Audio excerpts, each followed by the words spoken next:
ನಿರ್ದೇಶಕ ಎಸ್ ನಾರಾಯಣ್ ಮತ್ತು ಕುಟುಂಬದವರ ವಿರುದ್ಧ ನಾರಾಯಣ್ ಅವರ ಸೊಸೆ ಒಂದು ದೂರನ್ನು ದಾಖಲಿಸ್ತಾರೆ. ಅದು ವರದಕ್ಷಿಣೆ ಕಿರುಕುಳದ ಕೇಸ್, ಕೌಟುಂಬಿಕ ಕಿರುಕುಳದ ಕೇಸ್.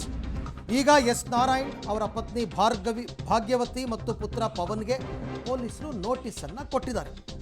3 ದಿನಗಳ ಒಳಗಾಗಿ ಹಾಜರಾಗುವಂತೆ ಪೊಲೀಸರು ಸೂಚನೆಯನ್ನು ಕೊಟ್ಟಿದ್ದಾರೆ. ಆತ ದೂರಿನಲ್ಲಿ ಉಲ್ಲೇಖಿಸಿದಂತೆ ಸಾಕ್ಷ್ಯಾಧಾರ ನೀಡಲು ಪವಿತ್ರಾಗೂ ಸೂಚನೆಯನ್ನು ಕೊಟ್ಟಿದ್ದಾರೆ. ಆರ್ ನಗರದ ಎಸ್ ನಾರಾಯಣ್ ನಿವಾಸದಲ್ಲಿ ಮಹಜರ್ ನಡೆಸಲಿದ್ದಾರೆ ಪೊಲೀಸರು. ಮಹಜರ್ ವೇಳೆ ಎಸ್ ನಾರಾಯಣ್ ಮತ್ತು ಕುಟುಂಬಸ್ಥರಿಂದ ಪ್ರಾಥಮಿಕ ಹೇಳಿಕೆಯನ್ನು ದಾಖಲು ಮಾಡಿಕೊಳ್ಳೋ ಸಾಧ್ಯತೆ ಇದೆ. ದೂರುದಾರರನ್ನು ಕರ್ಕೊಂಡು ಹೋಗ್ತಾರೆ ಅಂತ ಅನ್ಸುತ್ತೆ ನನ್ನ ಪ್ರಕಾರ. ಯಾಕೆಂದ್ರೆ ಈಕೆ ನನ್ನ ಮೇಲೆ ಹಲ್ಲೆ ನಡೆದಿದೆ ಅಂತ ಹೇಳಿದ್ದಾರೆ, ವಿಕ್ಟಿಮ್ ಫಿಸಿಕಲ್ ಅಸಾಲ್ಟ್ ಆಗಿದೆ ಅಂತ ಅಂದ್ಬಿಟ್ಟು. ಸೊ ಹಾಗಾಗಿ ಈಗ ಅದಕ್ಕೆ ಸಂಬಂಧಪಟ್ಟಂತೆ ಮನೆಗೆ ಕರ್ಕೊಂಡು ಹೋಗ್ತಾರೆ. ಅಲ್ಲಿ ಸ್ಥಳ ಮಹಜರೆಲ್ಲ ಮಾಡ್ತಾರೆ. ಅಲ್ಲೇ ಎಸ್ ನಾರಾಯಣ್ ಫ್ಯಾಮಿಲಿ ಅವ್ರದ್ದು ಪ್ರಾಥಮಿಕ ವಿಚಾರಣೆ ನಡೆಯುತ್ತೆ ಅಂತ.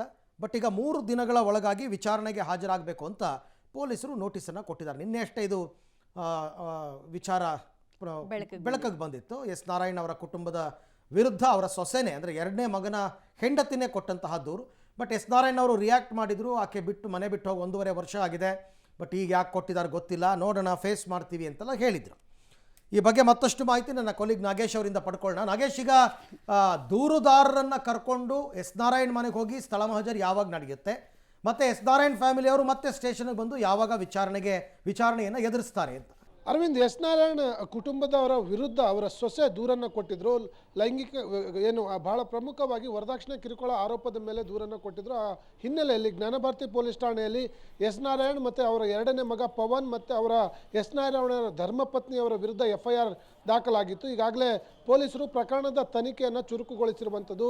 ಆರೋಪಿ A1 ಮತ್ತು A2 A3 ಆರೋಪಿಗೆ ಈಗ ನೋಟಿಸನ್ನು ಕೊಟ್ಟಿರುವಂಥದ್ದು. 3 ದಿನಗಳ ಒಳಗಾಗಿ ಎಸ್ ನಾರಾಯಣ್, ಪವನ್ ಮತ್ತು ಎಸ್ ನಾರಾಯಣ್ ಅವರ ಧರ್ಮಪತ್ನಿ ವಿಚಾರಣೆಗೆ ಹಾಜರಾಗಬೇಕಂತೇಳಿ ನೋಟಿಸನ್ನು ಕೊಟ್ಟಿರುವಂಥದ್ದು.